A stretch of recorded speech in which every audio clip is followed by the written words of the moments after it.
I think it's fair to say that when it comes to female friendships, it's rarely straightforward. In fact, if my 1998 diary is anything to go by, they're incredibly complex and emotional.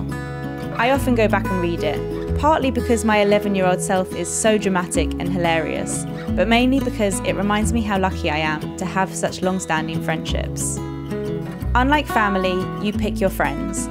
And when I look back on my life, almost every decision, experience, and memory comes with a female companion somewhere behind the scenes. At almost 30 years old, I feel confident that I'm a good friend, but it's without a doubt my female friends who have taught me how to be one. So let's talk about friendship. Let's talk about the best bits, the love, the support, the shoulder to cry on, but also let's explore the more difficult experiences that shape us, the heartbreak, the uncertainty, the emotional complexity of it all. You see, there are so many different types of friends, and each is unique in their own way. Type A, the older sister friend. She's the friend to speak to when you have a dilemma. She'll listen to your worries and won't reply with her own problems. There's zero competition, and she has the ability to enjoy your success without thinking of it as a failure for herself. Being the younger one, I was always in awe of everything she did growing up. I'd copy what she wore, mimic the way she spoke, and to me she was the most confident, brave and kindest person I knew. The older sister friend is pretty much family. She's not going anywhere. Type B, the childhood friend. The childhood friend knows all your stories. They've heard them a million times. They're aware of all the flaws in your personality and they accepted them a long time ago. I don't remember our very first meeting. We were only 3.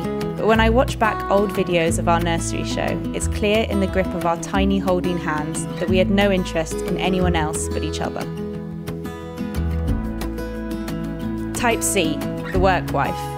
I never considered at 25 years old I'd meet someone who'd become so important in my life. When we met, we were in exactly the same place in our lives, doing the same job, feeling the same way. And although we came from different places with very different backgrounds, we just got each other.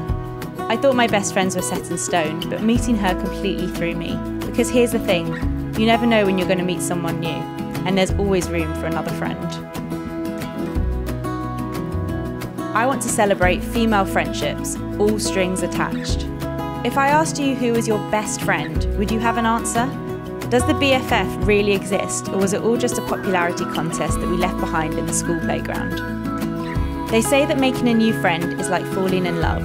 There's a spark, a flash of recognition, a mutual understanding, and suddenly you feel less alone. But turning that spark into a friendship requires time and effort. Are you willing to brave the world of friend dating? Let's talk about the friend who takes more than they give, the ones who are emotionally draining, toxic. But how do you identify a toxic friendship? And how do you stay away from the toxic types? As we grow up, we spend more time focusing on the friendships that matter, even the ones far away. And let me tell you, long distance is hard.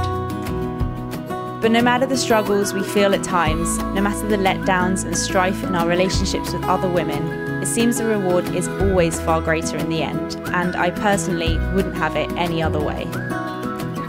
So I wrote a book about it.